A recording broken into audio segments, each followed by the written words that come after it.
amazing Friday na po ang nanakaroon mga ka-Agri-Friends. Amazing kay sisig sa impormasyon ang atong adlaw karon. Kahit dalan na mo ang mga diya sa pagpamama para lang sa inyo ha. Diri lang sa Agri-Storya sa ATI Webinar Series Season 2.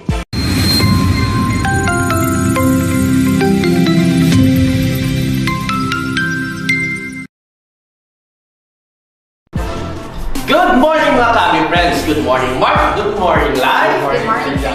Yes, it's April and it's Filipino Food Month! Correct. So sa mga Filipino food, sa man yung favorite?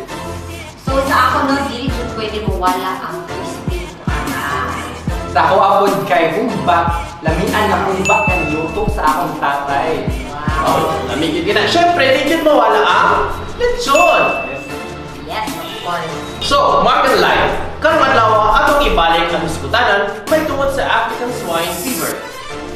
Ang latest ra ba karon kay nakaabot na daw sa aluvihid o diri sa El Salvador ang maong virus. Yes, maong karon atong tunan kung saon nga masiguro nga safe ang pork meat nga atong ginakaon. Labi na gyud nga daghan sa mga lutong Pinoy ang pork base nga paborito ra ba gayud sa kadaghanan. Atong eksperto nga kauban karon naggikan sa National Meat Inspection Services Region 10. Dr. Neil Oliver Barajas.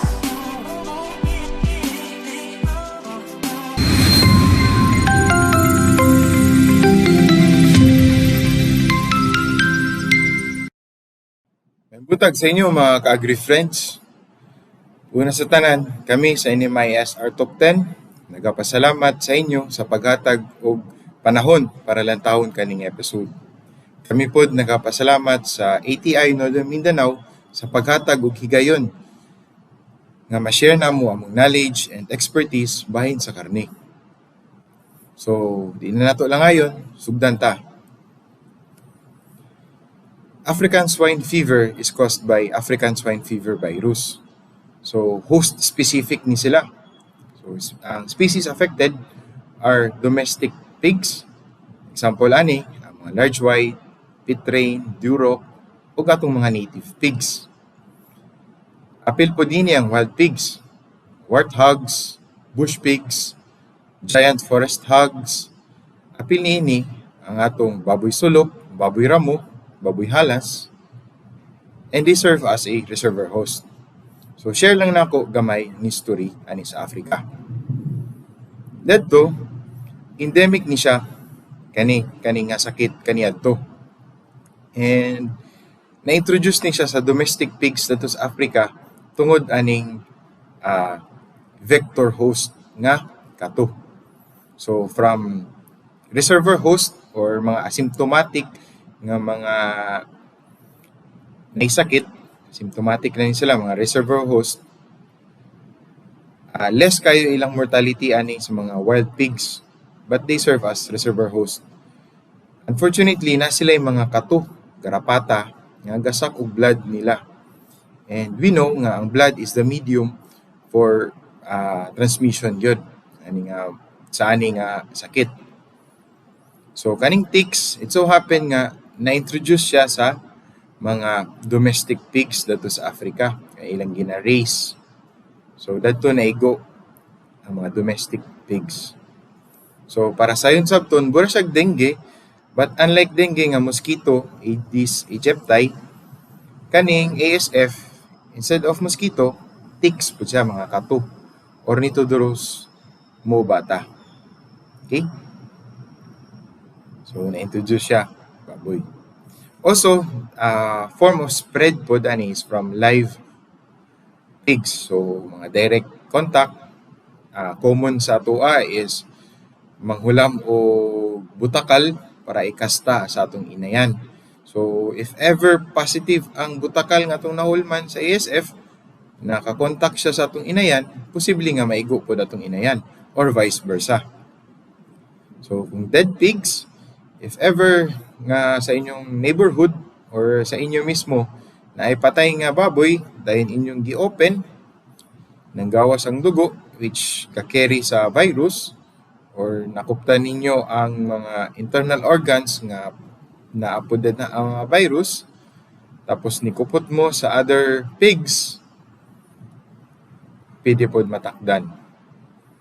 And fomites. So, unsa ning mga fomites? Muning mga inanimate objects. Example, boots nato, atong sanina, atong shorts, mga kalo, mga farm or equipments, backyard equipments. So, possibly, from that area, from that thing, paingon sa kanang other areas. So, diya mag-spread ang disease. Okay?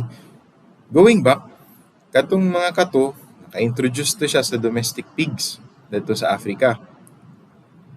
And gusto ko na ko i-share gamay ngano from Africa na-spread siya throughout the world or majority of the world, no, countries. So, 1990s, endemic siya ang ASF sa Africa. And unfortunately, tungod sa mga airlines, no, international airlines, gaserve man na sila og international meal. And unfortunately, isa sa ilang manas na serve is from ang pork nila is from infected nga pig. So, wala siya nahurot. Pag abot sa Europe, gi-collect nila ang garbage, ang mga trash, food scraps, and unfortunately, nakapangita siya way nga mabahog sa farm or sa live nila nga mga baboy, domestic baboy din na dito, na spread no, through swill feeding. So, na-spread, no, na-introduce ang virus through swill feeding dito sa Europe. That was in 1957. Now, considering ang Europe is a large landmass, so nikatag ang virus ni spread. Although naay mga countries sa Europe nga na-eradicate nila ang ASF, but naay reoccurrence of this ASF outbreak dito sa ilaha. And in 2018, nisulod ang ASF sa Asia. So, dani, sa ato ang country nga setting, 2018, grabe na itong ban sa mga countries. Ani nga mga for importing mga commodities, pork commodities. No? Usually, based sa OIE. So, if ang country is positive of ASF, ma-reflect siya sa OIE, and kita pod sa atong government, gaband na pod tag atong mga countries. Okay? So, common gyud sa tuwa ang swill feeding. So, muna nga sa Facebook, dagan ko kakabasa nga comment nga ngano man ang gobyerno ginabawal na inoon ang pasaw nga diya man ako napag-graduate akong anak or diya min nakakwarta to minimize expense in raising pigs. So, historically and scientifically na basis nga ginapabawal na to ang pagbahog sa pasaw. Okay? Why? Because the virus itself is a very stable virus. Remain siya nga infectious bisag gi-frozen na, especially kana pagluto nga wala kay natarong og luto, infective pagyapon for many months. Okay? So, discuss na to gamay ang mga antemortem signs. So, antemortem meaning before patay or before namatay ang baboy. Unsa usually nato makita nga signs. Although na-discuss na ni sa mga previous episodes, much better nga ma-discuss na po nato otro for clearer understanding. And of course, invite po mo nga lantawon otro ito nga mga episodes aning ASF. Now, observe yun na to is reddish to bluish discoloration or cyanosis. So, burag ang normal nga skin na ay pamula to bluish na nga discoloration sa panit, especially in the ears, tails, rumps, and underside.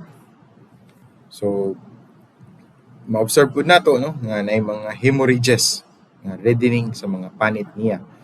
Kani picture at the left side kaning ears napuntay makita nga total good nga nag-cyanosis or nag-bluish discoloration ng ears, no? Pati po sa tails, no? Okay?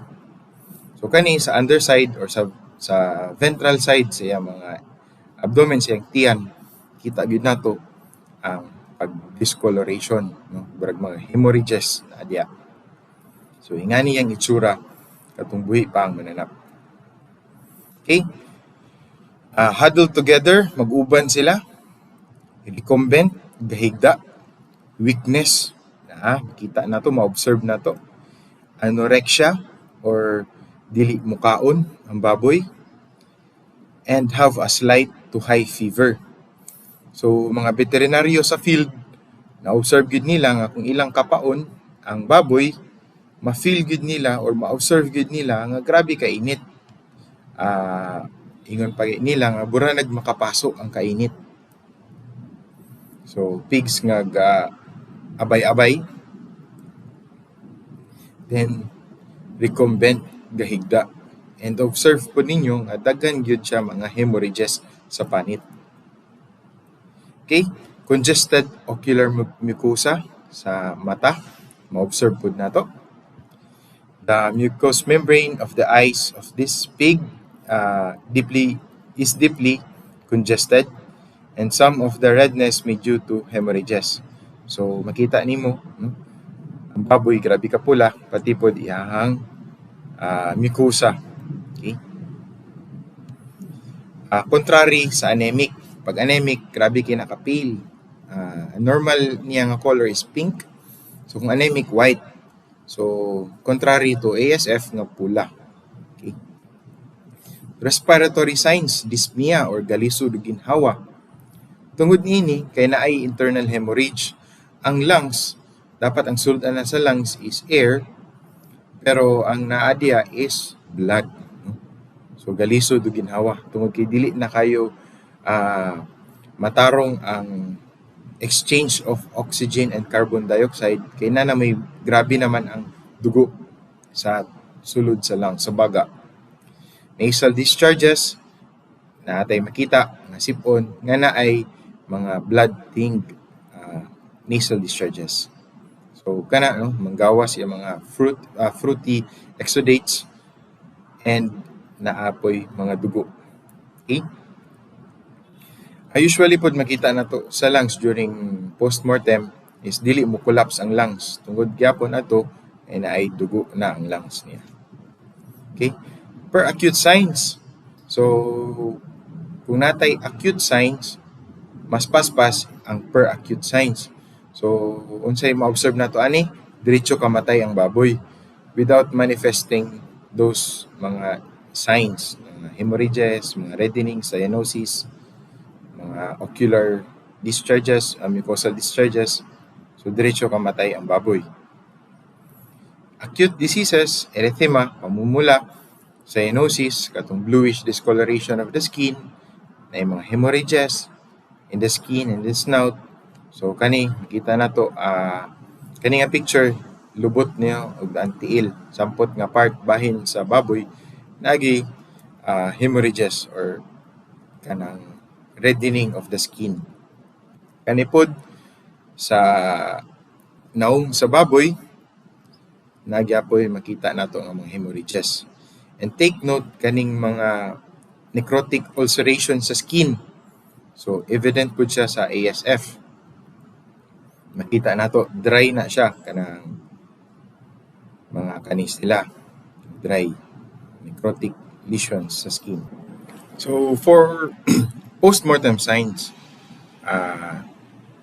sa mga meat inspectors, pag suspect nila ang karkas or ang karne medyo daot, una tanawon is ang lymph nodes or kulantis Tagalog or lusay sa Binisaya.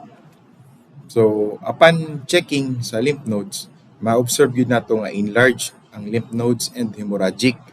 So some reference, bura siya ang lymph nodes mura daw siya blood clot na pag infected with ASF. So, ma-observe na to enlarged and hemorrhagic, especially the gastro and hepatic lymph nodes. The renal lymph nodes and ang tonsil is reddened or kanang gapamula ang iyahang tonsils. Sa kidney or bato, ma-observe na itong petechial and ecchymotic hemorrhages. So, unsa ning petechial to ecchymotic? So, ang petechial, hemorrhages nga mga ginagmay, no? Puntot-puntot. So, the best example is if natay ballpen, itudlot nato sa papel, so ingana kadagko ang petechial hemorrhages. Ang ecchymotic is dagko compared sa mga ballpen nga point sa ballpen na hemorrhages found in the kidney. Ang kidney na ay part nga cortex, outer part niya, ang middle part niya is the medulla, and katong pelvis, muna na siyang mo-connect from the kidney to the ureter. So, makita na ito nga na yung mga hemorrhages.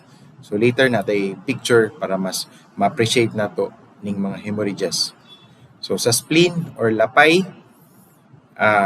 ma-observe na ito is congested. So, normally, ang spleen is red in color, pero ma-observe na ito with ASF nga carcass is reddish to black, no? Ga-black na ang spleen. And there is a splenomegaly. So, unsa ning splenomegaly? This is the enlargement of the spleen.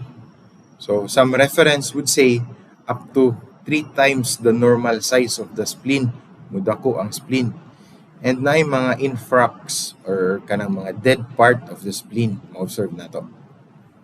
Other organs nga ma-observe na to, sa stomach, na ay mga hemorrhages, urinary bladder, na ay mga hemorrhages, and other visceral organs, such as intestine, both the large and the small intestine. Makita na to mga hemorrhages. Also, na edema or accumulation of fluids in the peritoneum or kaning part sa atong tinai, no? Ga-cover sa atong tiyan, peritoneum. Pericardium, part nga ga-cover sa atong heart, na ay mga edema. Lungs, na ay accumulation of fluid sa lungs. And meninges. So, sa brain, sa baboy, na ay mga meninges. And swollen ang joints. So, post-mortem signs. So, this picture is taken during the incident na ay ASF sa slaughterhouse. This was, if I'm not mistaken, this was pag-start good sa ASF sa Philippines, no? Earliest part dito na observe na nato na ay ASF. So basically kung tanawon lang nato, ma-associate nato siya as insect bite or mange infestation or technically kanang bura siya ma-associate nato sa kaning diamond skin disease or erysipelas. So kaning ASF na skin lesions, lisod lang kayo kung muna lang niya itong basihan. In fact, almost the same siya sa hog cholera or classical swine fever. Okay? So upon checking the carcass katong kaning the one earlier nga picture, na-observe sa atong plant officers and meat inspectors ang lymph nodes. Tungod kay pag suspect nato ang karne, una gid tan-awon sa mga meat inspectors o plant officers nato is ang lymph nodes. So diya ta mag-base. Now, ang observe nato dani is iyang lymph node is enlarged and black na kayo ang color. So grabe na ang hemorrhages. So sa uban reference, ang lymph nodes daw bura na og blood clots. Okay? And the kidney is enlarged. So normally ang kidney dili nga nakadako. And the color is different. Normally ang kidney na siya flesh color, red color ang kidney. Pero sa picture black, almost black na siya. Okay? due to hemorrhages. And the spleen, muna siya ang spleen sa picture A. Normal color niya is red, pero karon ni black na ang color sa spleen and enlarged. Okay? So, mesenteric lymph nodes. So, ban reference is what I said earlier, bura siya blood clots. Ang mesenteric lymph nodes, ang normal niya is bura siya P size and dili ingan ang color. So, red ang color sa kanang normal nga mesenteric lymph nodes o mag-abay-abay na sila. In this case, itom na siya og almost 5 times its normal. So, mas dako pa siya sa Julin kung tanaw na to. Okay. Petechial and ecchymotic hemorrhages in the kidney. So, muna siya ang picture sa kidney. Pathognomonic signs sa cholera is turkey egg-like appearance sa kidney, which is almost the same than sa ASF. So, kani siya mga petechial hemorrhages sa kidney. So, ang cortex or outer part of the kidney mo ni siya, ma-observe na ito nga na hemorrhages, and the medulla part of the kidney, nagya po hemorrhages, and with the pelvis part. So, when we cut the kidney longitudinal, mag-observe na ito nga ni itsura sa kidney. So, numerous hemorrhages in the internal organs, and signs of bloody diarrhea or internal hemorrhages. So, sa tinae, both in the small and the large intestine, ma-observe na ito mga hemorrhages. So, nagiti mga hemorrhages sa iyang tinae. And sa heart, so, na-edema sa iyang heart, sa pericardium, and hemorrhages in the heart. So, lymph nodes swollen and hemorrhagic. Another example, muni sa gastrohepatic lymph nodes, muni yung muni yung stomach, and yung mga lymph nodes, buran siya blood clots. Okay? This one also enlarged and naay mga hemorrhages sa yung lymph nodes. Okay? So, this picture is the urinary bladder of the pig. Ma-observe na to mga petechial hemorrhages in the urinary bladder. So, kani is in the meninges. So, grabe ang congestion or hemorrhages, no? In the brain. Okay? So, although ASF virus may not cause a risk to humans, so di kayo siya maka-apekto sa humans, all meat should be prepared under hygienic and sanitary conditions. So, example, pag chilled meat, di-display sa market as chilled, dapat na siya sulod sa chiller na display. Not higher than 4 degrees Celsius. Pag frozen meat or pinatigas nga karne, dapat na store siya sa -18 to 0 degrees Celsius. So, bawal nang makita na to sa merkado nga frozen siya, di-display lang. So, muna, bawal na siya. And then we have thawed meat or pinalambot nga meat from frozen. I-thaw na to siya for consumption. Dapat na store siya 0 to 5 degrees Celsius. Okay? All meat offered for sale in any meat market shall be passed and inspected and certified as fit for human consumption by a controlling authority. So, in this case, meat inspectors. So, ingana ka-powerful ang meat inspectors, o ingana ka-importante iyang role to know that the carcass or the meat is safe for human consumption. Take note nga naagya po yung other zoonotic diseases mas kuyaw kaysa sa ASF nga pwede ma-transfer from animals to humans. Okay? Always ask for the meat inspection certificate or MIC. pagmamalita sa atong mga kamerkaduhan. Okay? So that brings me to another topic, ang botcha o hot meat. So usually gakatingala sila, same naman na sila. But well, in fact, they are different.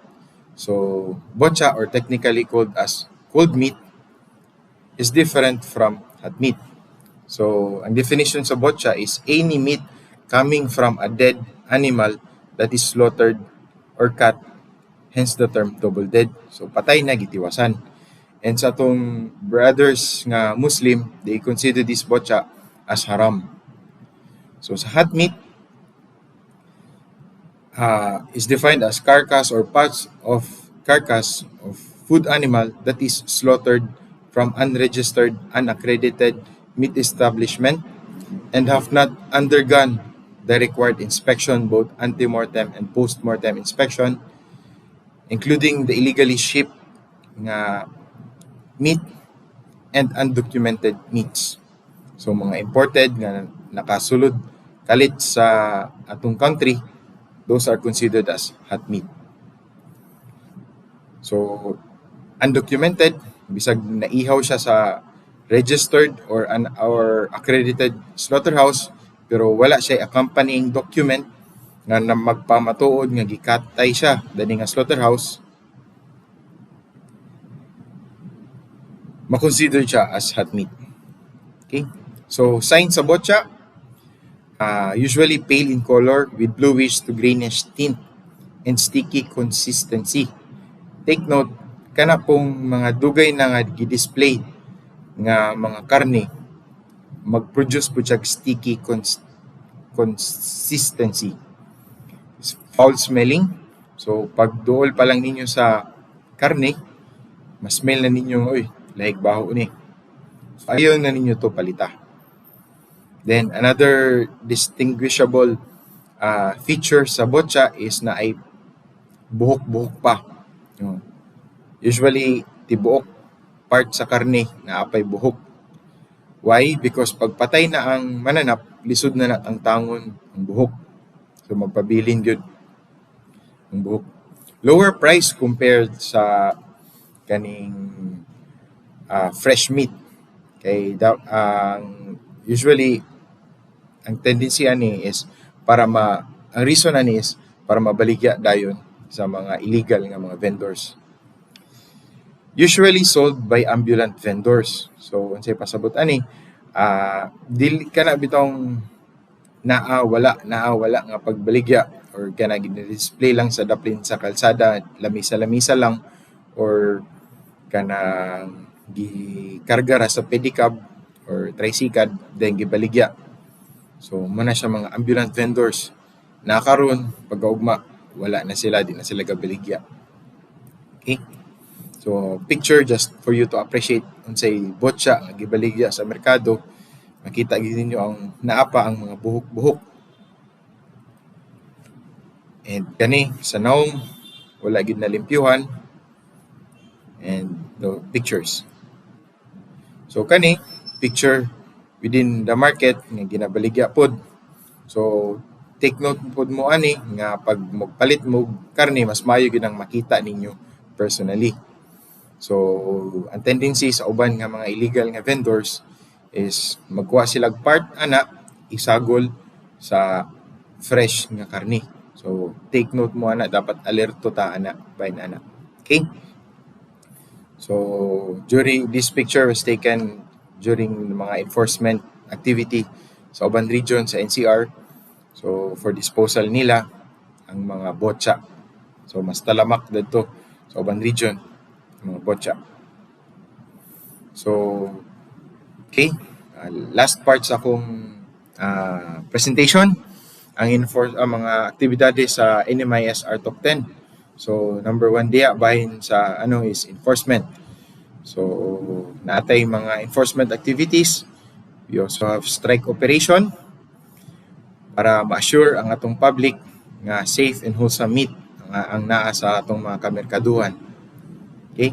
So first picture sa left side is kaning this was taken 2019 during the one-time big-time nga strike operation nato sa Kugon Market katong sa gawas sa merkado na diya mga illegal or mga ambulant vendors. So isa dito. Then sa tunga lower part sa middle ang disposal nato sa mga condemned nga mga or sa mga confiscated pork. And also the last part lower right side is mga achievement or mga enforcement activities sa atong mga partner LGU. So syempre atong gina-empower pod ang atong local government unit to set their own enforcement team. So thankful ta sa uban LGUs nga na-set up na nila ilang enforcement team. Okay? So Section 56 of RA 10536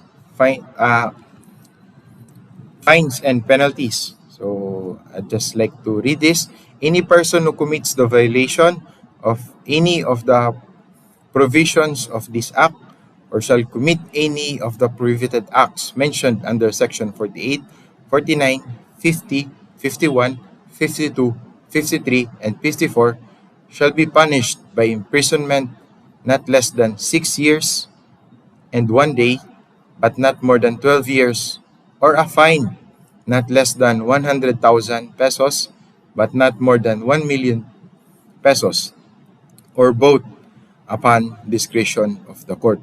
So sa una, ang mga hot meat, pagbaligya, dili pa siya criminal offense. Fines lang ta. Pero with the amendment of the RA 9296, criminal na siya na offense. So mas gibot nga niya ngipon ang balaod.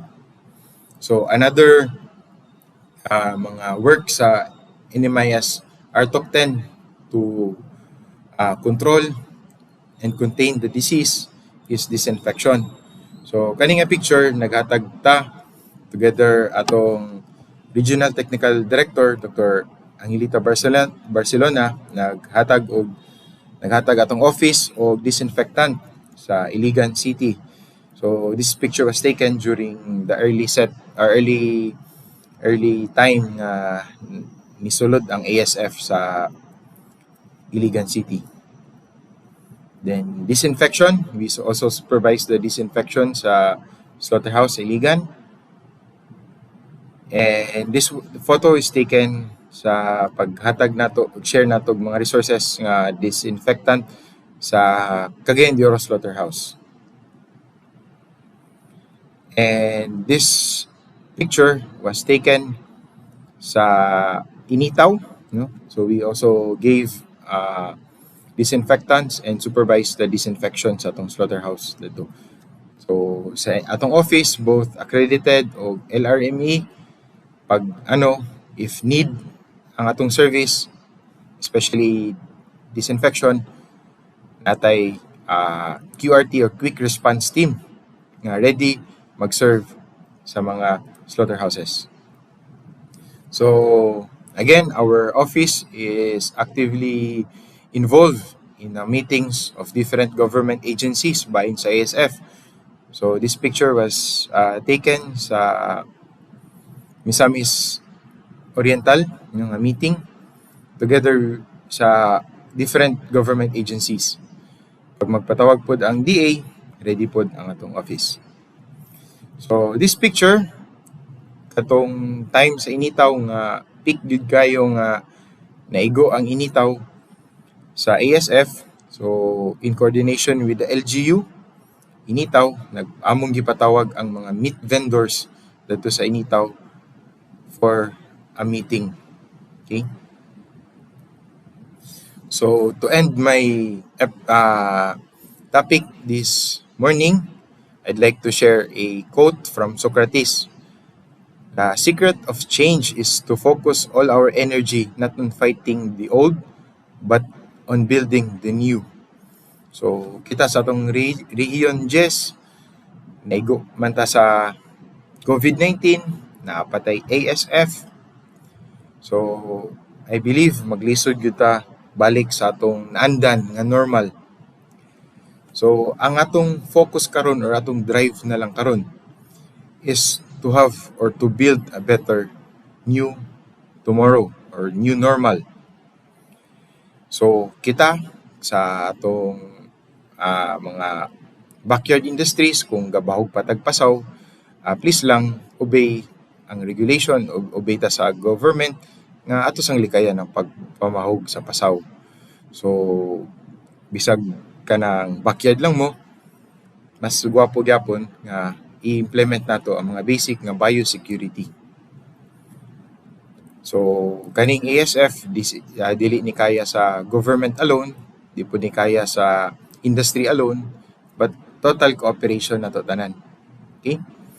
For any questions and clarifications, you can message us through our Facebook site, Facebook account, NMIS RTalkX, or email us at rtalk10nmis@gmail.com. Again, salamat sa inyong gihatag nga panahon.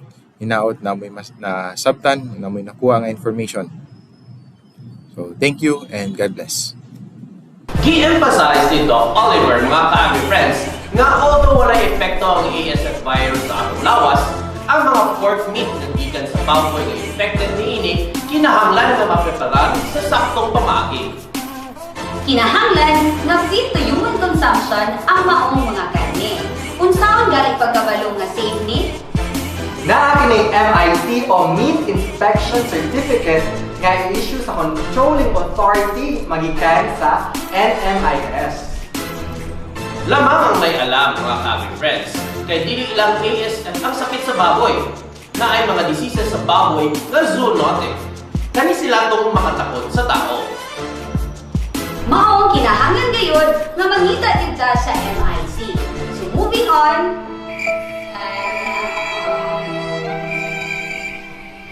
So next is some announcement from Sir Japet.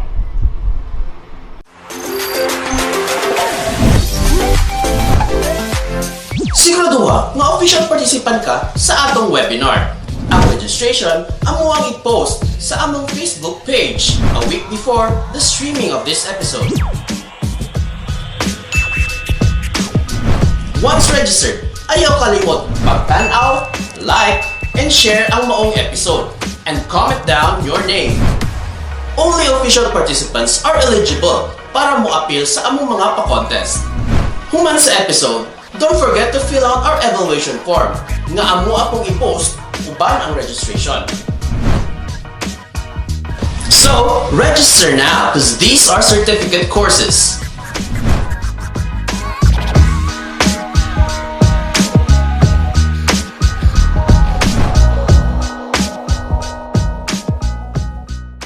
Ang ating tanong of the episode is, unsa ang mga fines and penalties kung masapnan kita o pabayya sa hangin?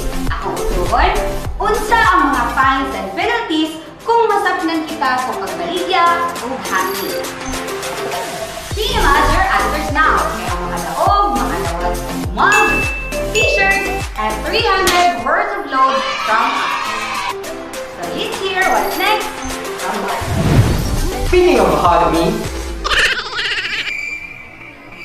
up next, since May is coming, and May is when the flowers bloom, atong punan ang ikibana, kung uban pang flower arrangement is new, you can sa New Minds Incorporated and Miss Nancy Lumarda. Sa episode 6 sa Agistorya High sa ATI webinar series on flower arrangement. Have a safe and fun Friday, mga ka-Agri friends! Follow us in Facebook, Instagram, Twitter, and YouTube at ATI Northfield. I'm Lalay. Enjoy your weekend! Also, be updated. Visit our website at ati.ea.gov.ph/ATI-10. Learn online, enroll our e-courses for free at e-extension.gov.ph/e-learning. I am Mark. Nagkadagan na po natong cases on COVID-19. Maong stay safe and follow proper health protocols. God bless us all. I am Jack, and this is Agistorya High sa ATI Webinar Series Season 2. Very good. Very good. Anak! tanong. Kung sa mamiknik. O sa imong istorya?